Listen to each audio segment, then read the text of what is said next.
ನಮಸ್ಕಾರ, ಎಸ್ಎನ್ ನ್ಯೂಸ್ಗೆ ಸ್ವಾಗತ. ನಾನು ನಿಮ್ಮ ಗುರು ಬಸಯ್ಯ ಕಲ್ಮೆಂಬಟ್. ಮುಖ್ಯಾಂಶಗಳು: ಬೀದಿ ವ್ಯಾಪಾರಿಗಳ ಕುಂದುಕೊರತೆಗಳನ್ನು ಆಹ್ವಾನಿಸಿದ ಮುಖ್ಯಾಧಿಕಾರಿಗಳು.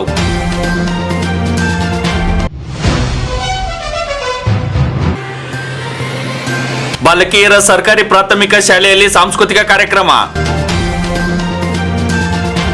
ವಾರ್ತೆಗಳ ವಿವರ. ಗಜೇಂದ್ರಗಡ ಪಟ್ಟಣದ ಪುರಸಭೆಯಲ್ಲಿ ಶನಿವಾರ ಬೀದಿ ವ್ಯಾಪಾರಿಗಳ ಪೂರ್ವಭಾವಿ ಸಭೆ ನಡೆಯಿತು. ಗಜೇಂದ್ರಗಡ ಪಟ್ಟಣದ ಪುರಸಭೆಯಲ್ಲಿ ಶನಿವಾರ ಬೀದಿ ವ್ಯಾಪಾರಸ್ಥರ ಪೂರ್ವಭಾವಿ ಸಭೆ ನಡೆಯಿತು.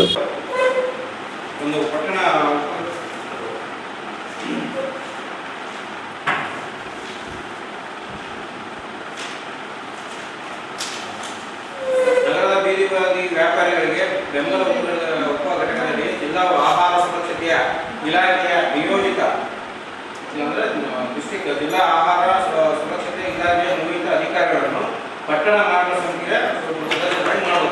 ಈಗ ಹೆಂಗೆ ನಾವು ನಮ್ಮ ಇದಕ್ಕೆ ನಮ್ಮ ಇವರು ಇರ್ತಾರೆ,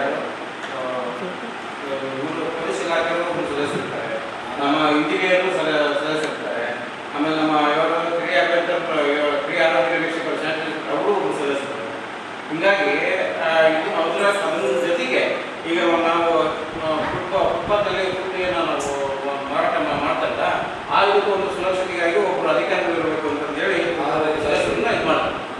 ಹಾಗಾಗಿ ಇವರು ಈ ಸದಸ್ಯರನ್ನ ಆಯ್ಕೆ ಮಾಡೋದು. ಅದಕ್ಕೆ ಅದನ್ನು ಜಿಲ್ಲಾದಿಂದ ಮಾಡೋಣ, ಇಲ್ಲಿ ಆಹಾರ ಇಲಾಖೆ ಇದು ಮಾಡ್ತಾರೆ, ಅವ್ರು ಮಾಡೋಣ ಅನ್ನೋ ಒಂದು ವಿಚಾರ ಸಭೆಗೆ. ಈಗ ನೋಡಿದ್ರೆ ಫುಡ್ ಅಂತ ಬಂತಂದ್ರೆ ಶ್ರೀಮಂತ ಜಿಲ್ಲಾ ಮಟ್ಟದ ಅಧಿಕಾರಿಗಳಿರ್ತಾರೆ, ಫುಡ್ ಆಫೀಸರ್ ಅಂತೇಳಿ. ಇಲ್ಲಿ ತಾಲೂಕು ಮುಖ್ಯಸ್ಥರ ಫುಡ್ ಆಫೀಸರ್.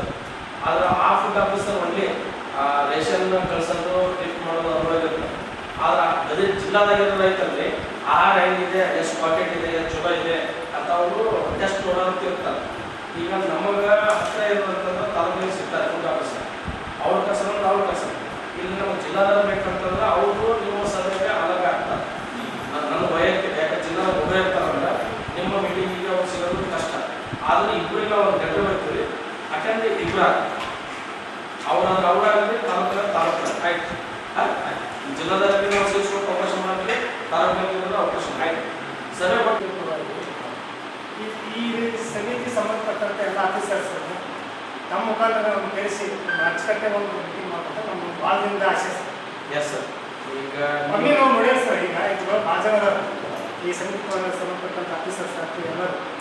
ಒಮ್ಮೆ ಏನೋ ಫಸ್ಟ್ ಟೈಮ್ ಒಂದು ಎಲೆಕ್ಷನ್ ಆಗಿದೆ, ಒಂದು ಸಮಿತಿ ಕಂಪ್ಲೀಟ್ ಇಟ್ಕೊಂಡು ನಾವು ಪ್ರಯತ್ನ ಮಾಡಬೇಕು ಆಗುತ್ತೆ ಸರ್. ಆ್ಯಕ್ಟಿವ್ ಈಗ ನಿಮ್ಮ ಸಂಧಿ ಒಳಗೆ 6 ಜನ ಇರ್ಬೇಕಂತಿದೆ. 6 ಜನ ಆಫೀಸ್ನೊಳಗೆ ನಮ್ಮ ಸಿಬ್ಬಂದಿಗಳು 3 ಜನ ಸರ್, 4 ಜನ. ಹೆಲ್ತ್ ಡಿಪಾರ್ಟ್ಮೆಂಟ್ ಮೊನ್ನೆ ಬಂದಿರುತ್ತೆ, ಮತ್ತೆ ಬಂದು ಹೋಗಿದ್ದಾರೆ ಹೆಲ್ತ್ ಡಿಪಾರ್ಟ್ಮೆಂಟ್. ಆದ್ರೆ ಇನ್ನಿಬ್ರು ಯಾರು ಕಾರ್ಮಿಕ ಇಲಾಖೆ ಒಬ್ಬರು ಒಂದ್ಸಲ ಯಾರು ಫಸ್ಟ್ಗೆ ಏನು ಗೌರ್ಮೆಂಟ್ ಹಾಸ್ಪಿಟಲ್ ಬಂದಾರ ಹಳ್ಳಿ ಗೌರ್ಮೆಂಟ್ ಹಾಸ್ಪಿಟಲ್ ಹಳ್ಳಿ ನಮ್ಮ ಈ ಕಡೆ ಯಾರು ಇಲ್ಲ ಸರ್. ಮೊನ್ನೆ ಮೀಟಿಂಗ್ನಾಗ ಕರೆಸಿದ್ರು ಅವ್ರು. ಮೀಟಿಂಗ್ ಇದೆ ಸರ್. ಮೊನ್ನೆ ಮೀಟಿಂಗ್ನಾಗ ಸರ್ ಬಂದಿದ್ದು, ಆಮೇಲೆ ನಮ್ಮ ಎಸ್ ಐಗಳಿದ್ದಾರೆ, ನಮ್ಮ ಜೈ ಇದ್ದಿದ್ರು ಅಷ್ಟೇ. ಈಗ ಜೈ ಬಂದಿದ್ದಾರೆ. ಸಂಪೂರ್ಣ ಮಾಡೋಣ ಪ್ರಯತ್ನ ಪಡಿಸಿದ್ರೆ ಮುಂದಿನ ಸಭೆ ಕೈತಲ್ರಿ ಎಲ್ಲ ಅಧಿಕಾರಿಗಳು ಕಳಿಸೋ ವ್ಯವಸ್ಥೆ ಮಾಡ್ತೀವಿ. ನಾವು ಮಾಡಿದ್ರೆ ಆಯ್ತು ಸರ್. ಮಾಡ್ತೀವಿ ಸರ್. ನಮ್ಮ ಒಂದು ಯಾಕೆ ನಮಗೂ ಗೊತ್ತಾಗ್ತೈತಿ. ಇಲ್ಲ ಸರ್, ವೆಬ್ಸೈಟ್ ಇದ್ರಿ ತಾವು ಮಾಡೋದು ನಮಗೂ ಮಾಡ್ತೀವಿ ಸರ್. ಹಂಗೇನಿಲ್ಲ, ಎಲ್ಲರಿಗೂ ಲೆಟರ್ ಮಾಡೋದು ಕಡ್ಡಾಯವಾಗಿ ಟೈಮ್. ಆದ್ರೇನು ನನ್ನ ತಮ್ಮಲ್ಲಿ ವಿನಂತಿ, ಬೇರೆ ಬೇರೆ ಡಿಪಾರ್ಟ್ಮೆಂಟ್ ಬಂದಿರ್ತಾರಲ್ಲ ಅವ್ರದ್ದು ಜವಾಬ್ದಾರಿಗಳು ಇರ್ತಾವೆ. ಹಂಗೆ ನೀವು ನಿಗದಿತ ವೇಳೆಗಳು ಬಂದ್ರೆ ಅವ್ರು ತಮ್ಮ ಕೆಲಸ ಮುಗಿಸ್ಕೊಂಡು ಜಲ್ದಿ ಹೋಗ್ತಾರೆ. ಈಗ ನೋಡಿ ನಾವು 10 ಗಂಟೆ ಅಂತ ಕರೀವಿ, 12:30 2 ಗಂಟೆ ಆಯ್ತು. ಹಂಗಾಗಿ ಇವ್ರು ನೋಡಿ 2 ಸಲ ನನ್ನ ಫೋನ್ ಹಚ್ಚಕತ್ತಿ ಸರ್ ಬಂದ್ರನ್ನ ಅಂತ. ಯಾಕಂದ್ರೆ ಅವ್ರದ್ದಾದ ಕೆಲಸಗಳು ಇರ್ತಾವೆ. ಇಲ್ಲಿ ಬಂದು ಕೂಡ್ಬೇಕಂದ್ರೆ ಟೈಮ್ ವೇಸ್ಟ್ ಆಗ್ತಾವೆ. ಇಲ್ಲ, ಅವರೆಲ್ಲರೂ ಬರ್ತಾರಪ್ಪ ಅಂದ್ರೆ ನಾವೇನೋ ಹಾಕೊಂಡವ್ರು ಬಿಫೋರ ಬರ್ತೀವಿ ಸರ್. ಎಸ್ ಸರ್, ಒಳ್ಳೆ ಸರ್. ಅವರೆಲ್ಲರೂ ನೀವು ಎಲ್ಲರೂ ಸರಿಯಾಗಿ ಕರೆಕ್ಟ್ ಕರೆಸ್ತೀವಿ. ನಾವು ಕಂಪಲ್ಸರಿ ಅಂದ್ರೆ ನಾವು 10 ಮಂದಿನೂ ಅದಕ್ಕೆ ನನ್ನ ಜವಾಬ್ದಾರಿ ತೊಗೊಂಡು ಹಾಕೊಂಡವ್ರು ಮುಂಚೆ ಕರೆಸೋ ವ್ಯವಸ್ಥೆ ನಾ ಮಾಡ್ತೀನಿ. ಆಯ್ತು ಸರ್, ನೀವು ಎಷ್ಟು ಇದು ಮಾಡ್ತೀವಿ. ನೀವು 10 ಜನ ಬರ್ತೀವಿ, ಎಲ್ಲರ ಕಳಿಸೋ ವ್ಯವಸ್ಥೆ ನಾವು ಇಂಟ್ರೆಸ್ಟ್ ಕೊಟ್ಟು ನಾ ಕಳಿಸ್ತೀನಿ ಸರ್. ಅಲ್ಲ, ಎಲ್ಲ ಲೆಟರ್ ಮಾಡಿ ಕಳಿಸಿ ರಿಕ್ವೆಸ್ಟ್ ಮಾಡ್ಕೊಂಡು ಇಲ್ಲಿ ಬರಬೇಕಂತಂದು ಹೇಳೋ ವ್ಯವಸ್ಥೆ ಮಾಡ್ತೀವಿ. ಈಗ ಸರ ಅವಾಗ ನಾವು ತಹಸೀಲ್ದಾರ್ ಆಫೀಸ್ನಾಗ ನೀವು ಬಂದ್ರಿ, ಭೇಟಿ ಆದ್ರಿ, ಮೀಟಿಂಗ್ ಕರಿತೀನಿ ಅದ್ರ ಸಂಬಂಧ ಬಂದರೆ ಅದ್ರ ಬಗ್ಗೆ ಒಳ್ಳೆ ಚರ್ಚೆನೂ ಆಗಿಲ್ಲ. ಈಗ ಎಲ್ಲರೂ ಹಂಗೆ ಒಂದು ಎಪ್ರ ಮಾಡಾಕ್ತೀರ ಏನ್ ನೋಡ್ರಿ ನಮ್ಮ ಬಾಡಿ ಒಳಗೆ ಇಟ್ಕೊಂಡಿವಿ, ನಾವು ಬಾಡಿ ಒಳಗೆ MLA ಸರ್ ಕೇಳಿದ್ವಿ, ಬಾಡಿ ಒಳಗೆ ಇಟ್ಕೊಂಡಿವಿ. ಆ ಜಾಗದೊಳಗೆ ನಿಮ್ಗೆ ಒಂದು 8-10 ಒಂದು ಅಂಗಡಿ ಇರ್ತಾ ಇತ್ತು. ನೀವು ಒಂದು ವ್ಯಕ್ತಿ ಕೂಡ ನಾವು ಮಾಡ್ಕೊಡ್ಬೇಕಂತ ಯೋಚನೆ ಮಾಡ್ಕೊಂಡ್ರಿ. ಆ ಪ್ರೆಸೆಂಟ್ ಏನೈತಿ ನೀವು ಅಲ್ಲಿ ವ್ಯಾಪಾರ ಮಾಡ್ರಿ, ಅಂಗಡಿ ತರಬೇಕು, ಇಟ್ಕೋಬೇಕು, ಮತ್ತೆ ವ್ಯಾಪಾರ ಮಾಡ್ಕೊಂಡು ಹೋಗ್ಬೇಕು. ಇಲ್ಲಿಲ್ಲಮ್ಮ, ನಿಮ್ದೆ ನಾನೇ ರಾತ್ರಿ ನೋಡ್ತೇನೆ, ನಾವು ವ್ಯಾಪಾರ ಮಾಡ್ತೀರಾ ಹಣ್ಣು ಅಷ್ಟ ತೊಗೊಂಡು ಹೋಗ್ಬಿಡ್ತೀರ ಅಂಗಡಿ. ಅದಕ್ಕೆ ನಾನು ಮೊನ್ನೆ ಒಂದ್ಸಲ ನಿಮ್ಗೆ ಅಡ್ಡಾಡಿ ಹೇಳಿದೆ, ರಾತ್ರಿ ಏನ್ ಬಿಟ್ರೆ ಅಂದ್ರೆ ತೆಗೆದುಕೊಂಡು ಹೋಗ್ಬೇಕಂತ. ನೀವು ದೊಡ್ಡ ಅಂಗಡಿ ಇಟ್ಕೊಂತಿರಲ್ಲ, ಇಟ್ಕೊಂಡು ಇದನ್ನ ಇಟ್ಕೊಂಡ್ರೆ ಅದು ರಾತ್ರಿ ಇರಂಗಿಲ್ಲ. ಸರ್ ನಾವು ಬಸವಣ್ಣ ಕೂಡಿ January 25 ಸರ್. 25 ದಿನ ನೈಟ್ 8-9 ಗಂಟೆ ಕೊಯ್ದು ಸಾಹೇಬ್ ಹತ್ರ ರೋಡ್ನಾಗ ಈಗ ಏನು ಹಾಸ್ತಾರೆ ಸರ್, ಎಲ್ಲ ನಮ್ಮ ಬೀದಿ ಬದಿ ವ್ಯಾಪಾರಸ್ಥರಿಗೆ ತಾವು ಮುಂದೆ ನಿಂತು ನಮ್ಮ ಚೀಫ್ ಮುಖ್ಯಾಧಿಕಾರಿಗಳು ಮುಂದೆ ನಿಲ್ಲಿಸ್ತಾರೆ. ಒಬ್ಬರೊಬ್ಬರಿಗೆ ಒಂದೊಂದು ಅಂಗಡಿ ಅಷ್ಟು ಒಂದು ಮಾರ್ಕ್ ಮಾಡಿ ಕೊಟ್ಬಿಡ್ರಿ, ಆ ಕಟನ್ಸ್ ಒಳಗಡೆ ಹಚ್ಚುವಂಥ ವ್ಯವಸ್ಥೆ ಮಾಡೋಣ ಅಂತೇಳಿ.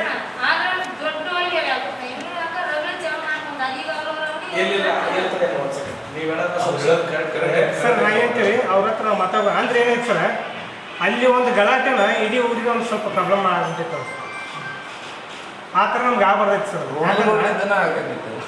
ಒಂದು ಮಾರ್ಕ್ ನೀವು ನಿಗದಿತವಾಗಿ ಅದು 5 ಕೊಟ್ಟಿರಲಿ 6 ಕೊಟ್ಟಿರಲಿ ಅಷ್ಟೇ ಇರಲಿ, ಒಂದೊಂದು ಅಂಗಡಿ ಅಷ್ಟು ಒಂದು ಮಾರ್ಕ್ ನೀವು ಮಾರ್ಕ್ ಹಾಕಿ ಕೊಟ್ಟುಬಿಟ್ಟು ಸರ್, ಆ ಮಾರ್ಕ್ ಒಳಗೆ ಅವ್ರು ಬಂದು ಕುತ್ಕೊಂಡು ವ್ಯಾಪಾರ ಮಾಡ್ಕೊಂಡು ಹೋಗಿ ಸರ್. ಅದು ಈಗ ನಂದು ಇಷ್ಟು ಜಾಗ ನಾ ಇಲ್ಲಿ ಬರ್ತೀನಿ, ನಾ ಇಲ್ಲಿ ಬರ್ತೀನಿ, ಈ ಸಮಸ್ಯೆ ಉದ್ಭವ ಆಗೋದು. ಒಂದ್ ನಂಬರ್ 2 ನಂಬರ್ ಹಾಕಿ ಅವ್ರ ಹೆಸರು ಹಾಕಿ ಕೊಟ್ಬಿಡಿ ಸರ್. ಆ ಲೇಡೀಸ್ ತೊಂದರೆ ಆಗೋದು. ನನ್ನ ಅನಿಸಿಕೆ ವ್ಯಾಪಾರದ ಸೀಮಿತ ಆ ಜಾಗ ನಂದಲ್ಲ ಅನ್ನೋ ತಲೆಗಿರ್ಬೇಕು. ನಂಬರ್ ಹಾಕೊಟ್ಟೆ 1 ನಂಬರ್ ಏನಂತಂದ್ರೆ ಈ ಜಾಗ ನಂದಂತೀರ, ಆ ಭಾವನೆ ಇರಬಾರ್ದು. ನಾನು ಕೇಳ್ತ ಆಗಲ್ಲ. ನಾನು ಏನು ಹೇಳ್ತಾ ಇದ್ದೀನಿ ಸರ್, ಈಗ ಫಸ್ಟ್ ನೀವು ನಾಳೆ ಅದೇ ಇವತ್ತಲ್ಲ ನಾಳೆ ಮುಂಜಾನೆ ನಾನು ಬರ್ತೀನಿ, ನೀವು ಇರ್ರಿ, ಇಲ್ಲಿಗೆ ನೀರು ಕೊಡಪ್ಪ, ಇಲ್ಲಿ ನೀರು ಕೊಡು ಅಂತ ಹಂಚ್ರಿ ಅವ್ರು ಸರಿಸ್ರಿ ಅವ್ರಿಗೆ. ನೀನು ಶೌಚಾಲಯ ಬಿಟ್ಟು ನೀ ಇಲ್ಲಿ ಕೊಡು, ನೀ ಇಲ್ಲಿ ಕೊಡು, ನೀ ಇಲ್ಲಿ ಕೊಡು ಅಂತ ಹೇಳಿ.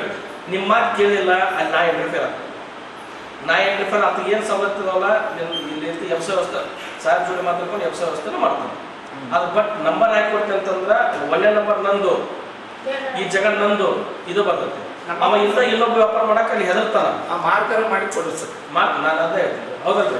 ಈ ಉದಾಹರಣೆ ನೀವು ನಂಬರ್ 1 ಕೊಟ್ಟೆ ಅಂತ ತಿಳ್ಕೊ, ನೀವು ಬಂದಿಲ್ಲಪ್ಪ, 4 ದಿವಸ ಬಂದಿಲ್ಲ, ಅದು ಹಂಗ ಖಾಲಿ ಬಿದ್ದಿರ್ತಾನೆ. ಹೌದಾ? ಅವ್ನು ಭಯ ಅದು, ಅವಂದಪ್ಪ ಜಾಗ ಇದು ಬೇಡ. ಇದು ಯಾಕೆ 4 ದಿವಸ ಯಾಕೆ ಇರ್ಬೇಕು, ಇನ್ನೊಬ್ಬ ಬಂದು ವ್ಯಾಪಾರ ಮಾಡಲಿಲ್ಲ. ಅವ್ರು ಬಂಗಾಳದಾಗ ಬೇರೆ ಕುತ್ಕೊಂಡು ವ್ಯಾಪಾರ ಮಾಡ್ಕೊಂಡ್ರಿ, ಅದಕ್ಕೆ ತೊಂದರೆ ಬೇಡ್ರಿ. ಆದ್ರೆ ಮಾರ್ಕಿಂದ ಹೊರಗಡೆ ಹೋಗಿ ಬಂಗಾಳದಾಗ ಅಚ್ಚುಕಟ್ಟಾಗುತ್ತೆ ಸರ್. ಇಲ್ಲ ನಾನು ಅದೇ ಹೇಳ್ತೀನಿ, ನೀವು ನಾಳೆ ಬರ್ರಿ, ನಾಳೆ ಬಂದು ಇಲ್ಲಿ ಕೂಡ ಅಂತ ಹೇಳಿ ಅವ್ರಿಗೆ. ಯಾಕಂದ್ರೆ ನೀವು ಕಮಿಟಿ ಸದಸ್ಯರಿಲ್ಲ, ನಿಮ್ಮ ಮಾತು ಕೇಳಿಲ್ಲ ಅಂದ್ರೆ ನಿಮಗೂ ಹಕ್ಕ ಐತೆ ಅದ್ರಾಗ. ನೀವು ಸರ್ ನಾಳೆ ಅಷ್ಟು ಮಾಡಿ ಅಲ್ಲಿ ಹೋಗ್ರಿ, ಅದು ರೋಡ್ ಪ್ರಾಬ್ಲಮ್ ಅಂತಿರಲ್ಲ. ಮೊನ್ನೆ ನಮ್ಮ ಹತ್ರ ಬಂದು ನೀವು ಎಂಟ್ರಿಫೇರ್ ಅಂದ್ರೆ ಸುಮ್ಮನೆ ಬಿಟ್ಟು ಬಂದೆ.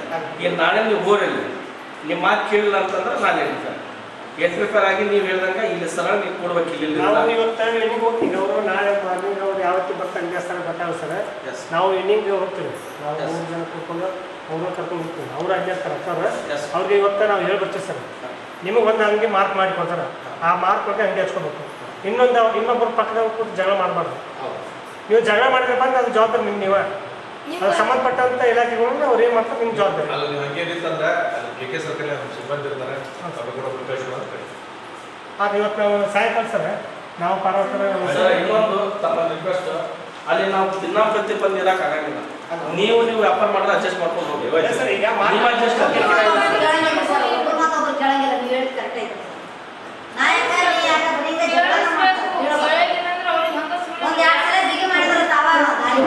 ಏನ್ ನೋಡಮ್ಮ, 1 ಸೆಕೆಂಡು, ಈಗಾಗಲೇ ನಿಮ್ಗೆ ನಾವು ತೊಂದರೆ ಕೊಟ್ಟಿವಿ ಅಂತ ಅನ್ಕೊಂತೀವಿ. ನಾನು ಅದು ನೀವು ತಿದ್ದುಕೊಂಡು ಸರಿ ಆಗಂದ್ರೆ ಮುಗಿದು. ಹೌದಾ ಸರ್? ಮಾರ್ಕೆಟ್ ಒಂದು ಒಳಗೆ ಹಾಕೋದು ಸರ್, ಯಾಕಂದ್ರೆ ಒಬ್ಬರಿಗೊಬ್ರು ಬಹಳ ತೊಂದರೆ ಆಗಿಬಿಡುತ್ತೆ. ನಿನ್ನೆ ನೋಡೋದ್ರೆ ಡಾಕ್ಟ್ರೇ ಬಂದ್ಬಿಡ್ತು, ಈ ತಗಾಸೆ ಗಾಡಿ ಟಮ್ ಬಂತು. ಇಲ್ಲ, ನಾನು ನಿಮ್ಮ ಕಮಿಟಿ ಜೋಡಿ ಮೊನ್ನೆ ಮಾತಾಡಿದ್ರಿ, ಆ ಇದ್ರ ಕಡೆ ಅಂತ ತೆಗೆದು ಲಿಫ್ಟ್ ಮಾಡಿ ಕಡೆ ಪ್ರಗಡೆ ಜಾಗ ಐತ್ರಿ, ಈ ಕಡೆ ನಮ್ಮ ಕಡೆ ಜಾಗ ಐತ್ರಿ. ಅಲ್ಲೆಲ್ಲ ಕುಂತ್ಬಿಟ್ಟು ನಾವೆಲ್ಲ ಒದ್ದಾಟಕ್ಕೆ ಆಗ್ಬಿಟ್ಟು ಒಂದು ಚೌಕಟ್ ಆಗಿಬಿಡ್ತೈತೆ ನಮ್ಮ ಕಾಟೆಲ್ಲ ಮಾಡಿಕೊಂಡು. ಒಂದು 2 ಸಲ ಬಂದು ಸ್ವಲ್ಪ ಇದು ಮಾಡಿಬಿಟ್ರೆ ನಮ್ಗೆಲ್ಲರಿಗೆ ಅನುಕೂಲ ಆಗಿಬಿಡ್ತದೆ. ನಿನ್ನೆ ಮತ್ತೆ ಸರ್ವಿಸ್ ಅಂತ ಹೇಳಿ ನೋಡ್ರಿ ಗಾಡಿ ಬಿದ್ದುಬಿಟ್ರು 4 ಮಂದಿ ಸಾಯಾರ ಹೋದಾರ ಇಲ್ಲಮ್ಮ ಇದು ಐತಲ್ಲ ಸಾರ್ ಜೋಡಿ ಮಾತಾಡೋದು ಈಗ ಸದ್ಯಕ್ಕೆ ಹಬ್ಬ ದಿನಗಳಿದ್ವಲ್ಲ ಅದಕ್ಕೆ ಸ್ವಲ್ಪ ವೇಟ್ ಮಾಡಿರಿ ಇದ್ರ ಮ್ಯಾಗ ಮಾಡೋಣ ಅಂತ ಹೇಳಿ ಆದಷ್ಟು ಬೇಗನೆ ಅಲ್ಲಿ ಶಿಫ್ಟ್ ಮಾಡೋದಷ್ಟೇ ಮಾಡ್ತೀನಿ ದಯವಿಟ್ಟು ಆ ಸಿದ್ದವ್ರ ಮಠಕ್ಕೆ ಹಾಕ್ಬಿಡ್ರಿ ಎಲ್ಲ ಅಲ್ಲ ಸರ್, ಈಗ ಎಲ್ಲರೂ ವ್ಯಾಪಾರ ಮಾಡಕತ್ತಾರ ಅಂದ್ರೆ ಒಬ್ಬರು ಹಿಂದ ಒಬ್ಬರು ಮುಂದ ದಿನನಿತ್ಯ ಸಾಹೇಬರು ನೋಡ್ತಾರ, ನೀವು ಗಾಡಿ ತಗೊಂಡು ಅಡ್ಡಾಡ್ತಿರ್ತೀರಿ. ಎಲ್ಲರೂ ಈಗ ಒಂದಿಷ್ಟು ಮಂದಿ ಗಟ್ರ ಮೇಲೆ ಹಚ್ಕೊಂಡ್ವಿ, ಒಬ್ರು ಮುಂದ ಒಬ್ರು ಹಿಂದ. ನೀವು ನೋಡಾಕತ್ತಿರೋ ನೋಡ್ಲಾರ್ದಿರೋ ಅದೋ ನನಗೆ ಗೊತ್ತಾಗಬೇಕು. ದಿನಾನು ಅದೇ ಸಮಸ್ಯೆ, ಅದೇ ಹೇಳೋದು, ಅದನ್ನೇ ಕೇಳೋದು. ಈಗ KK ಸರ್ಕಲ್ ಇದ್ದ ರೋಣದ ಈಗ ನೀವು ರೋಣದ ರೂಟು ಈಗ ನೀವು ಹೇಳಿದ ಪ್ರಕಾರ ನಾನು ಎಲ್ಲರೂ ಮಾಡ್ಕೊ ಅವತ್ತು ನೀವೇನು ಹೇಳಿದ್ರಿ ಇದು ಮಾಡಿ ಇದನ್ನ ಎಲ್ಲ ರೆಡಿ ಮಾಡಿಸ್ಬಿಡ್ರಿ ಸರ್. ಅದನ್ನ ನೀತಿ ಬಿಟ್ಟು ಮತ್ತೆ ಆ ಭಾಗದಾಗ ಮುಂದೆ ಕೌಂಟ್ ಮಾಡ್ಕೊಂಡು ಹಚ್ಚಾಗತ್ತೆ. ಕಳೆ ಮಾಡ್ಬೇಕು 1 ನಿಮಿಷ ಕಳೆ ಮಾಡ್ಬೋದು ಅರ್ಜೆಂಟ್ ಕ್ರಿಕೆಟ್ ಮಾಡ್ಬೇಕು ಬೆಂಗಳೂರು ತೊಗೊಂಡು ಅದನ್ನ ಕೌಂಟ್ ಮುಂದೆ ಮಾಡ್ಕೊಂಡು ಹಚ್ಕೋದಂದ್ರೆ ಮತ್ತೆ ಹಿಂದೆ ನಾನು ಹಾಸ್ತೇನೆ ರೀ. ಅದನ್ನ ನೀವು ಹಾಕ್ಬಿಡಿ, ನಾನು ಸಾಹೇಬ್ರ ಜೊತೆ ಚರ್ಚೆ ಮಾಡ್ತೇನೆ, ಆಮೇಲೆ ಹಚ್ಕೋದಂತ ನೀವು ಹೇಳಿದ್ರಿ. ಅಲ್ಲಿವರೆಗೆ ಮುಂದೆ ಯಾರು ಬರಬೇಡ್ರಿ. ಈಗ ನಾವು ತಿಳಿದದ್ದು ಅಂತ ಹಚ್ಚಿದ್ರಿ. ಅದನ್ನ ಹೆಂಗಂತ ಸಾಹೇಬ್ರ ಅಲ್ಲೇ ಅಂದ್ರೆ ನಿನ್ನ ಅವಾಗಂತ ಬ್ಯಾಟ್ರಿ ಅಂತ ಸುಮ್ಮನೆ ಇಲ್ಲ ನೋಡಿ ನಾವು KK ಸರ್ಕಲ್ನಾಗ ಅಷ್ಟ ಅಂತಂದು ಹೇಳಿಲ್ಲ, ಎಲ್ಲ ಜನಕ್ಕೂ ರೀ ಹಿಂದೂರಿ ಸಾರ್ವಜನಿಕ ತೊಂದರೆ ಎಲ್ಲ ವ್ಯಾಪಾರ ಮಾಡಂತ ಹೇಳ್ಕೊಂಡು ಬಂದೀವಿ. ಅದ್ರ ಬಟ್ಟಿ ಏನಂತಂದ್ರೆ ಸ್ವಲ್ಪ ಏನಂತಾರೆ ಮಡತನ ಅಂತ ಅಂತಿರ್ತಲ್ಲ ಅಂತಾರೆ. ನಾ ಹೇಳಿದ್ರು ಹಂಗ ಸುಮ್ಮನೆ. ಈಗ ನೋಡ್ರಿ ನಾವು ನಮ್ಮ ಆಕ್ಷನ್ ಮಾಡಕ್ ಹೋದ್ರ ಒಂದು ಬಟ್ಟೆ ಹೊಡೆದ ಮೇಲೆ ಸ್ವಲ್ಪ ನಾನು ಅದೇನು ಬೇಡ ಅನ್ನೋದಕ್ಕೆ ನಿಮ್ಮ ಮುಂದೆ ಚರ್ಚೆ ಮಾಡೇನಿ. ಈಗ ಯಾಕಂದ್ರೆ ನೀವು ಹೇಳಿದ ಪ್ರಕಾರ ನಾ ಮಾತು ಹಂಗೆ ಹೇಳಿದ್ದು ಸಂಶೋಧನೆ ನೋಡಿಲ್ಲ. ನಾನು ನೋಡ್ರಿ ಸಮಸ್ಯೆಗಳಿದ್ದಲ್ಲೇ ನಾನು ಅದನ್ನ ತೆರವುಗೊಳಿಸಿದ್ವಿ. ಉಳಿಕೆಂತ ಸಮಸ್ಯೆ ಆಗ್ಬಾರ್ದಂತ ಹಿಂದಕ್ಕೆ ಸರ್ಕೋದು ಅಂತ ಹೇಳಿ ಆ ಪ್ರಕಾರ ಮಾಡಿದ್ರೆ ಅವ್ರು ಕೇಳಿಲ್ಲ. ಇನ್ನೊಂದ್ಸಲ ಐತಲ್ಲ ಪೊಲೀಸ್ ಇಲಾಖೆ ಅಂತ ಹೇಳ್ಕೊಂಡು ಇನ್ನೊಂದ್ಸಲ ಹೇಳಿಸ್ತಾರೆ.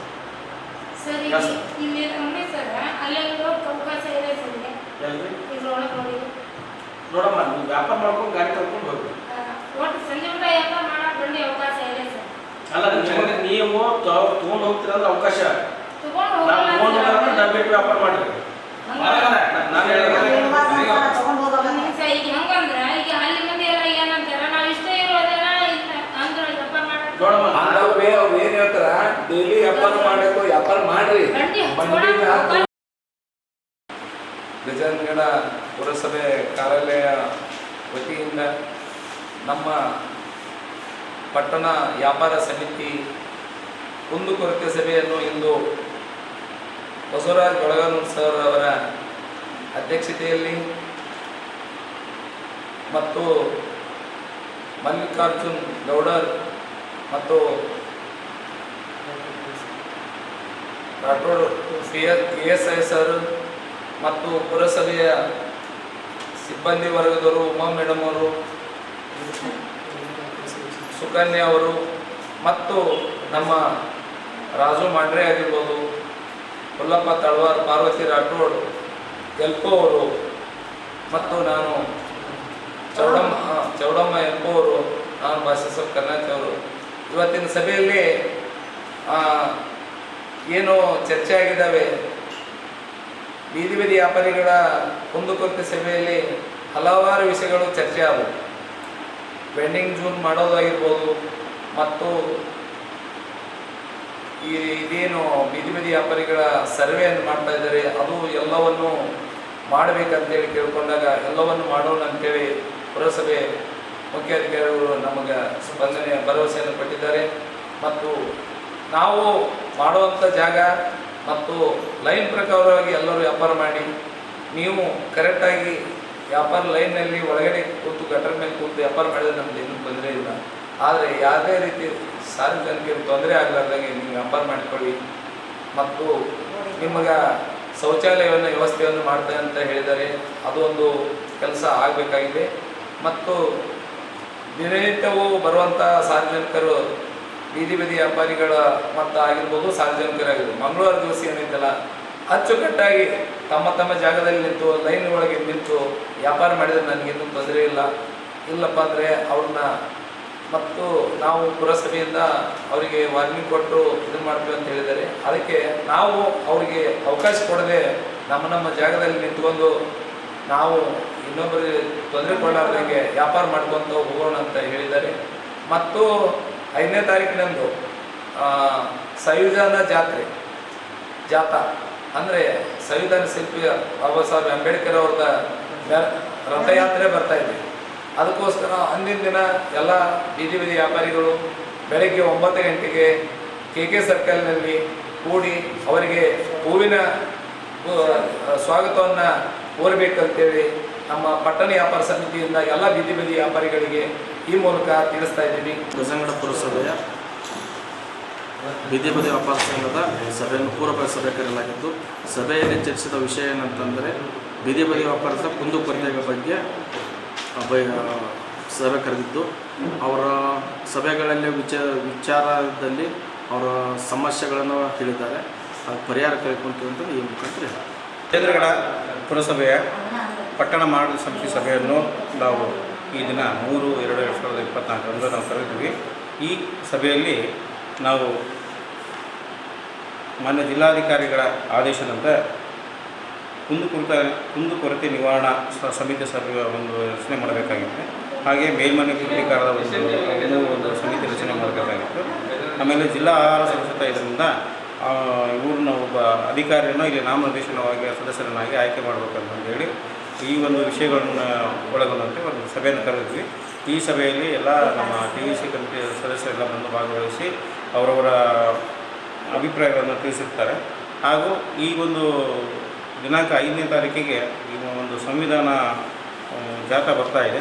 ಹಾಗಾಗಿ ಆ ಜಾಥಾದಲ್ಲಿ ಎಲ್ಲರೂ TVC ಕಮಿಟಿ ಸದಸ್ಯರೆಲ್ಲರೂ ಭಾಗವಹಿಸಬೇಕಂತಂದೇಳಿ ನಾವು ಅವರೆಲ್ಲ ಮನವರಿಕೆ ಮಾಡ್ಕೊಂಡಿದ್ದೀವಿ. ಹಾಗೂ ಇದು ಸಂವಿಧಾನ ಜಾಥಾ ಅನ್ನೋದು ಎಲ್ಲರಿಗೂ ಪ್ರತಿಯೊಬ್ಬ ಪ್ರಜಾಪ್ರಭುತ್ವದ ಹಕ್ಕು ಇರ್ತದೆ, ಪ್ರತಿಯೊಬ್ಬರ ಹಕ್ಕು. ಹಾಗಾಗಿ ಎಲ್ಲ ಗಜೇಂದ್ರಗಡ ಪುರಸಭೆಯ ಎಲ್ಲ ನಾಗರಿಕರು ಈ ಒಂದು ಜಾಥಾಕ್ಕೆ ಭಾಗವಹಿಸಿ ಅದನ್ನು ಸಂಪೂರ್ಣವಾಗಿ ಯಶಸ್ವಿಗೊಳಿಸಬೇಕಂತಂದು ಈ ಮೂಲಕ ಅವರಲ್ಲಿ ಕೇಳ್ಕೊಳ್ತಾರೆ. ಗಜೇಂದ್ರಗಡ ಪಟ್ಟಣದ ಬಾಲಕಿಯರ ಸರ್ಕಾರಿ ಪ್ರೌಢಶಾಲೆಯಲ್ಲಿ 7ನೇ ತರಗತಿ ವಿದ್ಯಾರ್ಥಿಗಳ ಬೀಳ್ಕೊಡುಗೆ ಹಾಗೂ ಸರಸ್ವತಿ ಪೂಜಾ ಮತ್ತು ಶಾಲಾ ವಾರ್ಷಿಕ ಕಾರ್ಯಕ್ರಮ ಗುರುವಾರ ಸಂಜೆ ನಡೆಯಿತು. ಗಜೇಂದ್ರಗಡ ಪಟ್ಟಣದ ಬಾಲಕಿಯರ ಸರ್ಕಾರಿ ಪ್ರಾಥಮಿಕ ಶಾಲೆಯಲ್ಲಿ 7ನೇ ತರಗತಿಯ ವಿದ್ಯಾರ್ಥಿನಿಯರ ಬೀಳ್ಕೊಡುಗೆ ಹಾಗೂ ಸರಸ್ವತಿ ಪೂಜಾ ಮತ್ತು ಶಾಲಾ ವಾರ್ಷಿಕೋತ್ಸವ ಕಾರ್ಯಕ್ರಮ ಗುರುವಾರ ಸಂಜೆ ನಡೆಯಿತು.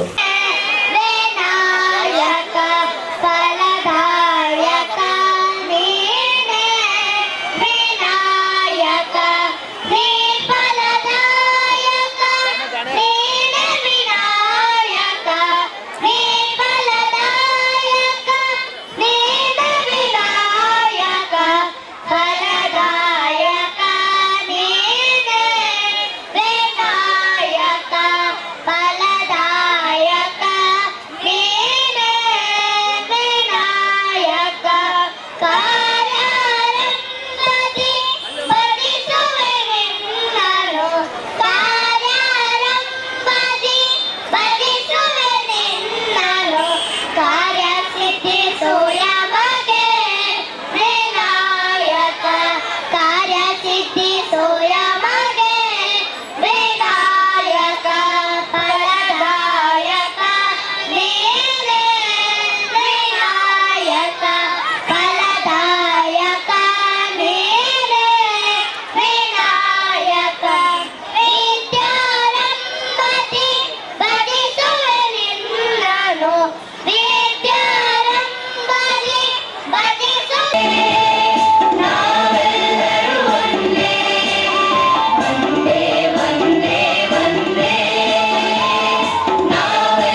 ಸಾಕಷ್ಟು ಪ್ರಶಂಸನೀಯ ನುಡಿಗಳನ್ನು ಇಲಾಖೆಯಿಂದ ಅಭಿನಂದನಾ ಪತ್ರಗಳನ್ನು ಪಡೆದುಕೊಂಡು ನಮ್ಮ ಶಾಲೆಗೆ ಕೀರ್ತಿ ತಂದಿದ್ದು ಕೂಡ ಬಹಳಷ್ಟು ಖುಷಿ ತರ್ತಕ್ಕಂಥ ವಿಚಾರ. ಈ ಒಂದು ಪ್ರಾಥಮಿಕ ಶಿಕ್ಷಣ ಅನ್ನೋದು ಒಂದು 7 ವರ್ಷದ ಶಿಕ್ಷಣ. ಎಲ್ಲ ಶಿಕ್ಷಣಕ್ಕೂ ಕೂಡ ಬಹಳಷ್ಟು ಅಡಿಪಾಯ ಇದ್ದ ಹಾಗೆ. ಒಂದು ಕಟ್ಟಡ, ಒಂದು ದೊಡ್ಡ ಕಟ್ಟಡ ಆಗಬೇಕಪ್ಪ ಅಂತಂದರೆ ಅದಕ್ಕೆ ತಳಪಾಯ ಬಹಳಷ್ಟು ಮುಖ್ಯ. ಅಂಥ ಒಂದು ವೇದಿಕೆ ಅಥವಾ ಅಂಥ ಒಂದು ಅವಕಾಶ ಕೊಡುವಂಥದ್ದು ಈ ಒಂದು ಪ್ರಾಥಮಿಕ ಶಿಕ್ಷಣ. ಒಂದು ಕಲ್ಲು ಶಿಲ್ಪಿ ಆಗಬೇಕಾದ್ರೆ ಸಾಕಷ್ಟು ಪೆಟ್ಟುಗಳನ್ನು ತಿನ್ನುತ್ತೆ, ಸಾಕಷ್ಟು ನೋವುಗಳನ್ನು ಅನುಭವಿಸುತ್ತೆ. ಆ ನೋವುಗಳನ್ನು ಅನುಭವಿಸಿ ಒಳ್ಳೆಯದಾದಂಥ ಒಂದು ಮೂರ್ತಿ ಗುಡೆ ಒಳಗೆ ಒಂದು ಸುಂದರ ಮೂರ್ತಿಯಾಗಿ ಪ್ರತಿನಿತ್ಯವೂ ಕೂಡ ಪೂಜಿಸಲ್ಪಡುತ್ತೆ. ಉಳಿದಂಥ ನೋವು ಕಡಿಮೆ ತಿನ್ನಂತಹ ಕಲ್ಲುಗಳು ಮೆಟ್ಟಿಲುಗಳಾಗಿ ಮಾರ್ಪಡ್ತಾವು. ಈ ಒಂದು ಮಾತಿನ ಉದ್ದೇಶ ಇಷ್ಟೇ, ನಮ್ಮ ಮಕ್ಕಳು ಕೂಡ ಇಲ್ಲಿ ಸಾಕಷ್ಟು ಒಂದು ವಿಚಾರಗಳನ್ನು, ಸಾಕಷ್ಟು ಶೈಕ್ಷಣಿಕ ಚಟುವಟಿಕೆಯನ್ನು ಇಲ್ಲಿ ಪಾಲ್ಗೊಂಡು ತಮ್ಮ ಒಂದು ಭವಿಷ್ಯದ ಒಂದು ವಿಚಾರದಲ್ಲಿ ಒಂದು ಉನ್ನತ ಮಟ್ಟದಲ್ಲಿ ಹೋಗಲಿಕ್ಕೆ ಈ ಒಂದು ನಮ್ಮ ಗುರುಗಳು, ಗುರುಮಾತೆಯರು ಸಾಕಷ್ಟು ಕೂಡ ಶ್ರಮಿಸಿದ್ದು ಕೂಡ ನಮ್ಗೆ ಕಂಡು ಬರುತ್ತೆ. ಹಾಗೇನೆ ನಮ್ಮ ಶಾಲೆಯೊಳಗ ಪಠ್ಯದ ಜೊತೆಗೆ ಪಠ್ಯೇತರ ಚಟುವಟಿಕೆ ಕೂಡ ಒಂದು ಮಕ್ಕಳ ಒಂದು ಅಭಿವೃದ್ಧಿಯು ಕೂಡ ಮಹತ್ವವಾದಂಥ ಕಾರಣೀಭೂತ ಆಗುತ್ತೆ ಅಂತ ಹೇಳೋದು. ಇಂಥ ಒಂದು ವೇದಿಕೆ ನಮ್ಮ ಮಕ್ಕಳಿರ್ತಕ್ಕಂಥ ಒಂದು ಸೂಕ್ತವಾಗಿ ಅಡಗಿರ್ತಕ್ಕಂಥ ಒಂದು ಪ್ರತಿಭೆಯನ್ನು ಹೊರಹಾಕಲಿಕ್ಕೆ ಬಹಳಷ್ಟು ಅನುಕೂಲ ಆಗುತ್ತೆ. ಆ ಒಂದು ನಿಟ್ಟಿನೊಳಗೆ ಈ ಶಾಲೆಯ ಪ್ರಧಾನ ಗುರು ಆಗಿರ್ಬೋದು, ಎಲ್ಲ ಗುರುಗಳು, SDMCಯ ಪದಾಧಿಕಾರಿಗಳು ಸರ್ವರೂ ಕೂಡ ಇಂಥ ಒಂದು ವೇದಿಕೆಯನ್ನು ಸೃಷ್ಟಿ ಮಾಡಿ ನಮ್ಮ ಮಕ್ಕಳಿಗೆ ಅವಕಾಶ ಕೊಟ್ಟಿದ್ದು ಕೂಡ ಬಹಳಷ್ಟು. ಜೋರಾದ ಚಪ್ಪಾಳೆ ಬರಬೇಕು, ಜೋರಾದ ಚಪ್ಪಾಳೆ.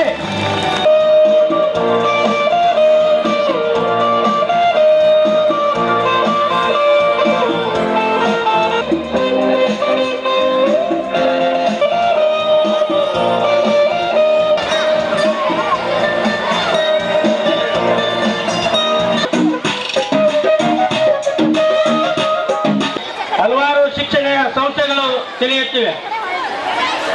ಸುಮಾರು 15-20 ಸಾವಿರ ರೂಪಾಯಿ ಕೊಟ್ಟು ನಮ್ಮ ಮಕ್ಕಳನ್ನು ಆ ಶಾಲೆಗೆ ಅಡ್ಮಿಷನ್ ಮಾಡಿಸಿ ಇಂಥ ಒಂದು ಕಾರ್ಯಕ್ರಮ ಮಾಡ್ತೀನಿ ಅಂದಾಗ ನಾನು ಕೂಡ ಹಲವಾರು ಪ್ರೈವೇಟ್ ಸ್ಕೂಲ್ಗಳಿಗೆ ಅತಿಥಿಗಳಾಗಿ ಭಾಗವಹಿಸಿದಾಗ ಇಷ್ಟು ಜನ ಪಾಲಕರು, ಇಷ್ಟು ಜನ ಎಂದೂ ಕೂಡ ಆ ಶಾಲೆಯಲ್ಲಿ ಕೊಡಕ್ಕೆ ಸಾಧ್ಯ ಆಗಿಲ್ಲ.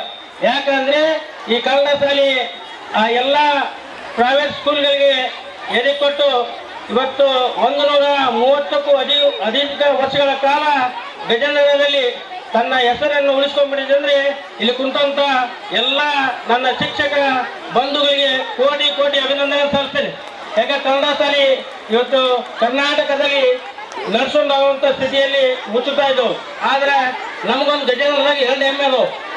ಒಂದು ಗಜನಗರ ಈ ಪ್ರಾಥಮಿಕ ಶಾಲೆಯಲ್ಲಿ ಸುಮಾರು 560ಕ್ಕೂ ಹೆಚ್ಚು ವಿದ್ಯಾರ್ಥಿಗಳು ವ್ಯಾಸಂಗ ಮಾಡ್ತಾ ಇದ್ದಾರೆ.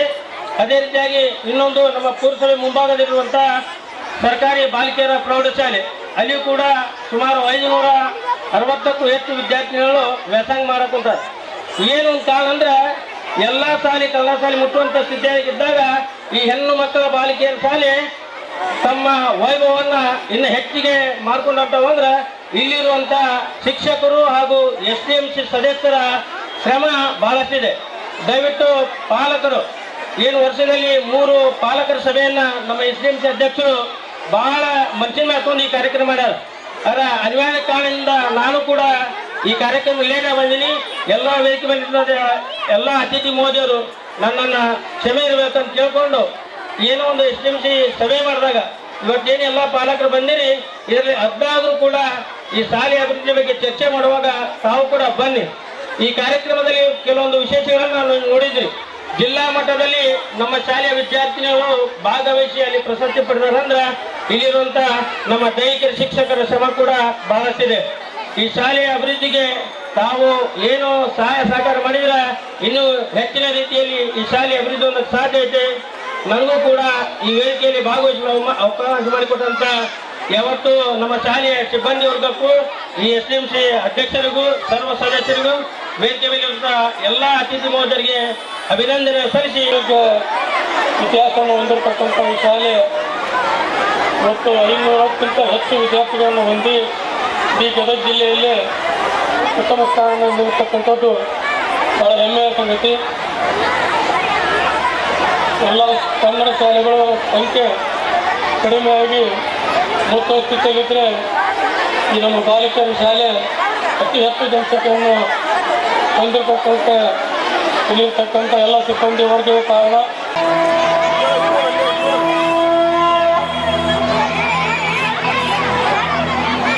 वक्रतुण्ड महाकाय सूर्यकोटि समप्रभ निर्विघ्नं कुरु मे देव सर्वकार्येषु सर्वदा. महाकाय सूर्यकोटि समप्रभ निर्विघ्नं कुरु मे देव सर्वकार्येषु सर्वदा.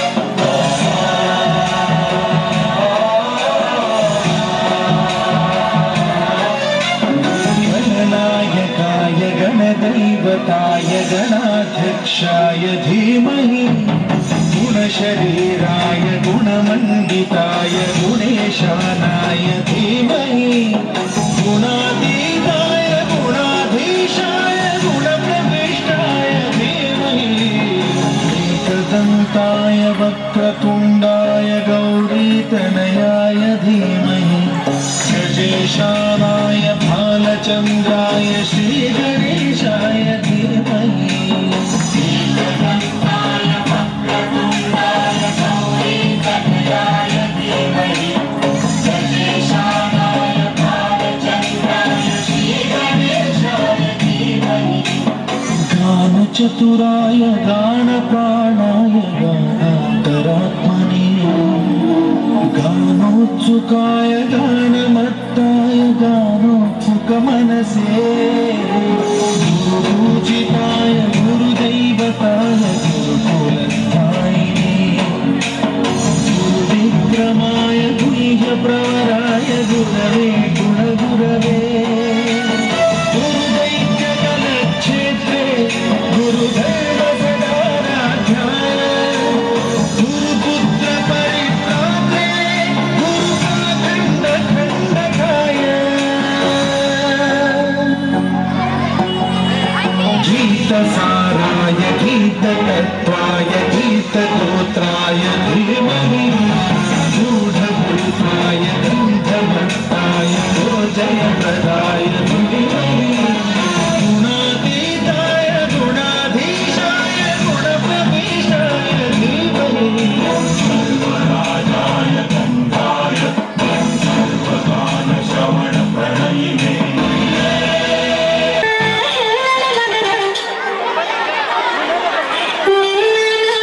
ನುಡಿ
ಸರಿಗಮ ಪದ ನಿಜ ಕೇಳು ಬರಲ್ಲ ಸಂಗೀತವನು ಬಲ್ಲವರಲ್ಲ ಸರಿ ಗಮ ನಿಜ ಸರಿಗಮ ಪದ ನಿಜ ನಿಜದ ಪಬ್ಲಿಕ ಮಗ ಹೇಳುವರಲ್ಲ ಸಂಗೀತವನು ಬಲ್ಲವರಲ್ಲ ಎರಡಕ್ಷರ ಕಲಿತವರಲ್ಲ ಪಂಡಿತರಷ್ಟೇ ತೆಗೆದವರಲ್ಲ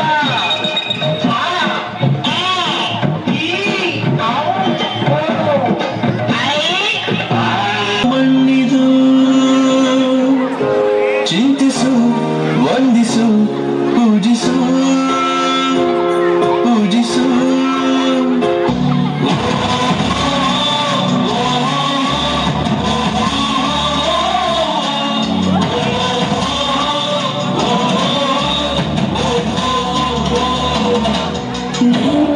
ಮನೆಲಾದಿ ಕರ್ನಾಟಕ ನೀವಿರುವ ಮನೆ ಸರಿಯಾದಿ ನೀವುವ ಮರ ಶ್ರೀಗಂಧದ ಮರ ನೀ ಕುಡಿಯುವ ನೀ ಕಾವೇರಿ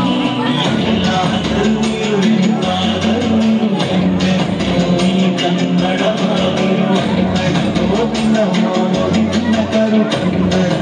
ಬಂದಿದ್ದರೆ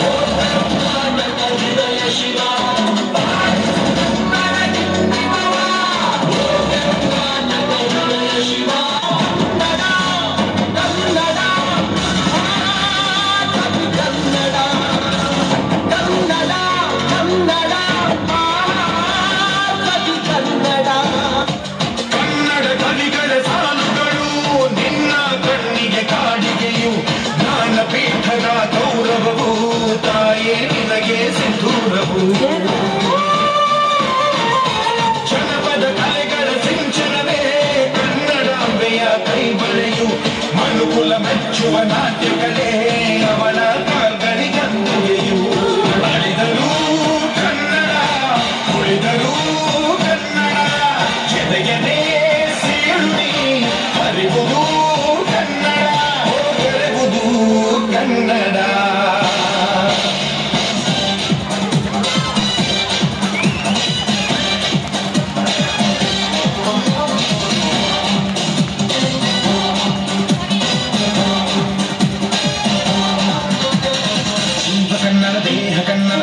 ಕನ್ನಡ ನಮ್ಮಿಂದೋನೆ ನಮ್ಮ ನಿಟ್ಟಿಗೆ ಕಲಿಯುತ್ತಿದ್ದರೆ ಸಹಿಸು ನೀನೆಲ್ಲ ಕೆಂಪು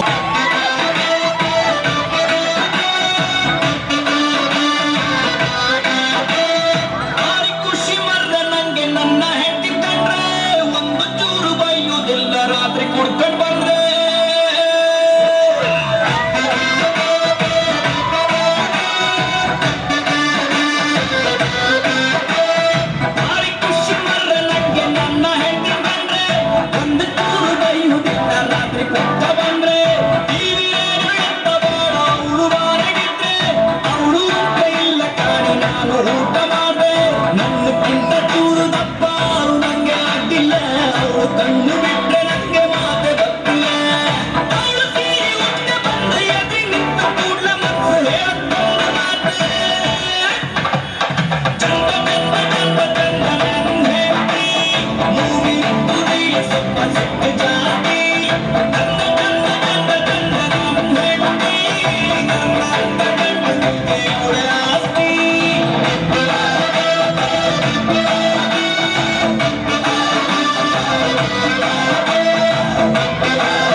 ಈಗ ಮತ್ತೊಮ್ಮೆ ಮುಖ್ಯಾಂಶಗಳು. ಬೀದಿ ಬೀದಿ ವ್ಯಾಪಾರಿಗಳ ಕುಂದುಕೊರತೆಗಳನ್ನು ಆಹ್ವಾನಿಸಿದ ಮುಖ್ಯಾಧಿಕಾರಿಗಳು.